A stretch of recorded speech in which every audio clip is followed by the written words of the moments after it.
मुलुक निकै जटिल र कठिन अवस्थामा आइरहेको बेला आज हामी यो देशको जुनकिरी र झ्याउकिरी बन्नका हुटुटी बोकेर यहाँ उपस्थित भएका छौँ। म सम्पूर्ण महानुभावहरूलाई हृदयदेखि हार्दिक धन्यवाद दिन चाहन्छु। आजका कार्यक्रमका अध्यक्षज्यू, आयोजक साथीहरू, हामीले सामाजिक जागरण अभियानको प्रारम्भिक अवधारणा हाम्रा अभियन्ता आरके ढकालजीले यहाँ प्रस्तुत गर्नुभयो। आजको खास समय भनेको यहाँहरूका लागि हामीले छुट्याएका छौँ। हामीले विगत 1.5 वर्ष यता अब यो देशमा भएन है, विगत 7 सालदेखि आजसम्म देश र जनताका लागि राजनीति भएन। हामीले थुप्रै भोटाहरू खटाल्यौं। थुप्रै दशकमा नेपालका हाम्रा सपुतहरूले रगतको खोलो बगाए, संघर्ष गरे, विद्रोह गरे, जनयुद्ध समेत भयो। संघीय लोकतान्त्रिक गणतन्त्र समेत हामीले ल्यायौं। तर पनि नेपाली जनताले आजादी पाएन भन्ने हिसाबले अहिले विभिन्न तह र तबकामा, क्षेत्र र समुदायमा केही गरौँ, देशका लागि योगदान गरौँ भन्ने अभियान चलिरहेका बेलामा हामीले एउटा अर्को अभियान थपेका छौँ। जुन अभियान कसरी लैजाने, यो कहाँसम्म जाने भन्ने सन्दर्भमा आज तपाईहरुका बीचमा छलफल चलाइरहेका छौँ। मलाई लाग्छ यहाँहरूले यसमा आउँदा महत्त्वपूर्ण सुझावहरू दिनुहुनेछ। त्यही सन्दर्भमा आयोजकको तर्फबाट केही कुरा राख्नुपर्ने भन्ने भइसकेपछि पहिले पनि यसमा तपाईहरुसँग अनुमति माग्दै केही कुराहरू राख्ने चाहन्छु। आदरणीय महानुभावहरू, तपाईहरु विज्ञ हुनुहुन्छ, विज्ञता हुनुहुन्छ, विशेषज्ञ हुनुहुन्छ। केही नभए पनि यो देशका लागि केही गरौँ भन्ने तपाईहरुसँग जोश जाँगर हुटुटी छ। मलाई लाग्छ तपाईहरु मध्ये थुप्रै मानिसहरू बाध्यताका शिकार पनि बन्दै आइरहेका छन्।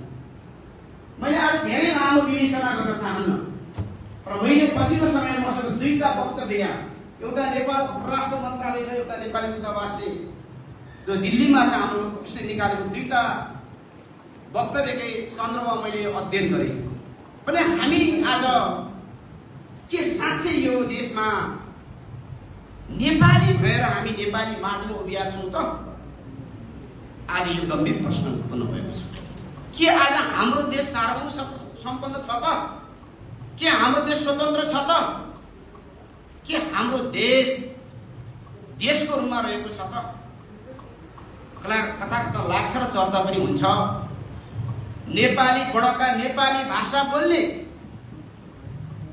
नेपाली माटोमा उभिएका हामी मुख्य छ जस्ता आज हामी किन बोल्यौं? यो कसले बनायो? आज चर्चा हामीले त्यहाँतिर गर्नुपर्ने अवस्था रहेको छ। त्यसकारणले गर्दा के भने मलाई के लागिरहेको छ भनेर हाम्रो यो 1.5 वर्षको यो आजको दिनसम्म आउँदा यहाँ थुप्रै विवेचना गर्यौं, हामी थुप्रै विषयमा हामीले चाहिँ आफ्ना मतहरू राख्यौं। एउटा प्रारम्भिक आज डकुमेन्टको रूपमा, अवधारणाको रूपमा हामीले यहाँको बीचमा आज भाषण गरेका छौँ। यहाँहरूले सुझाव दिँदै हुनुहुन्छ। हाम्रो यात्रा लामो छ। हामीले हाम्रो देशलाई बर्बाद बनाउनेहरूलाई हामीले ठेगान लगाउनु छ।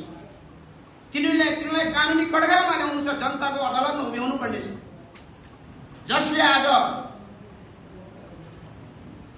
पश्चिमाहरूको, विशेषतः युरोपियन युनियनको, अमेरिकनहरूको, विश्व बैंकको, संयुक्त राष्ट्र संघको, त्यति मात्र होइन IMF देखि लिएर अनेक यस्ता विदेशी एजेन्सीहरूको उक्साहटमा, परिचालनमा, सञ्चालनमा, उनीहरूकै फन्डिङमा आज देशलाई बर्बाद बनाए।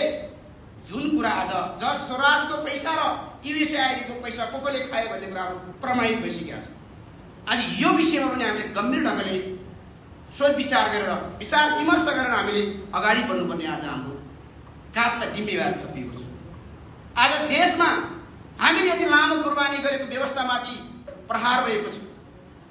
यो भनेको के भने यिनै संसदीय व्यवस्थालाई आत्मसात गरेका संसदीय दलहरूको अकर्मण्यता, अदूरदर्शिता, असक्षमता र अहिलेका दलका नेतृत्वको कठपुतली बन्ने सोच चिन्तन र अहिलेका सरकार जति पनि भने तिनीहरूको क्रियाकलापको आजको परिणामहरू आज यहाँ देख्न पर्यो।